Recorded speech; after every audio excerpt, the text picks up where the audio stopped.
Boleh tidak kita menggebuk, membunuh syaitan? Ya, contoh-contoh di kalangan para sahabat itu banyak ya. Ada di antara sahabat yang ketemu dengan syaitan, ya, mereka melempar, ya, dilempar dengan batu. Ya, bahkan Khalid bin Walid pernah diutus Rasulullah untuk membunuh, ya, syaitan yang dipuja oleh orang-orang kafir pada waktu itu. Ya, dicari ke sana kemari tidak ketemu. Setelah tanya ke Rasulullah, oh dia bersembunyi di balik bukit. Hanya dikejar sama Khalid bin Walid, ya, dan ketemu, ya, dia berwujud seorang wanita yang agak cebol, ya, rambutnya panjang, ya. Kemudian langsung dipenggal oleh Khalid bin Walid, ya. Terus bagaimana kalau kita menggebuk dan memukul dia lah? Ketika dia menampakkan di hadapan kita, berarti dia mengganggu kita kan? Ya. Atau ketika dia menampakkan di hadapan kita dan muncul rasa takut pada diri kita, sebagaimana cara menghilangkan rasa takut tadi, maka kita gebuk, tidak masalah, dengan gebuk aja. Ya. Ya. Dan para ulama seperti itu, ya. Bahkan Rasulullah SAW sendiri pernah kan mencekik setan, ya. Sampai beliau mengatakan, jika saya tidak sungkan dengan saudaraku Sulaiman, maka setan ini akan saya ikat di masjid supaya orang itu tahu, ya, inilah setan, ya. Jadi itu para sahabatnya. Adapun Umar bin Khattab, ya, tidak usah ketemu, ya, lewat saja sudah takut sama Umar bin Khattab, ya. Jadi boleh tidak kita memukul setan? Ya, ketika dia muncul di hadapan jenengan, pukul aja, tidak apa-apa. Ya, karena berarti dia mengganggu. Ya, ada sebuah keterangan yang menarik, wafillah, ya. Seorang ketika dia bisa melihat penampakan, ya, itu bisa jadi dia terkena gangguan, ya. Bisa jadi dia dalam kondisi diganggu oleh syaitan.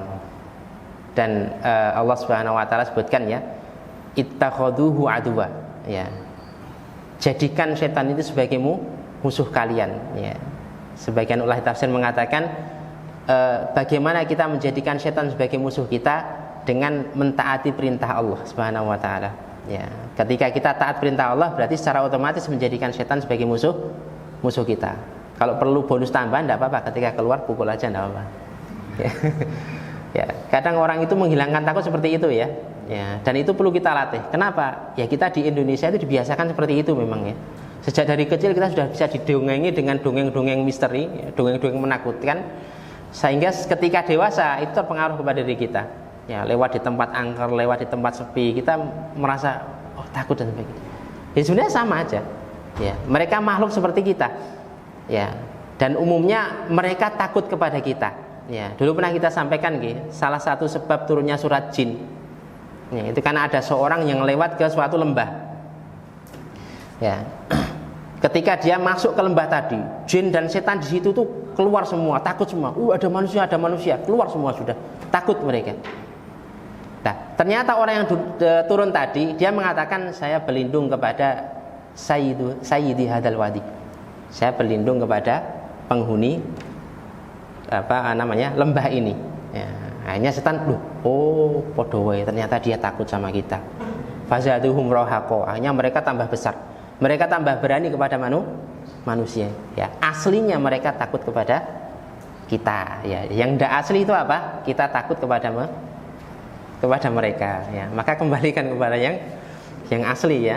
Nah, jadi mulai sekarang dilatih, ya, untuk tidak takut kepada setan, ya.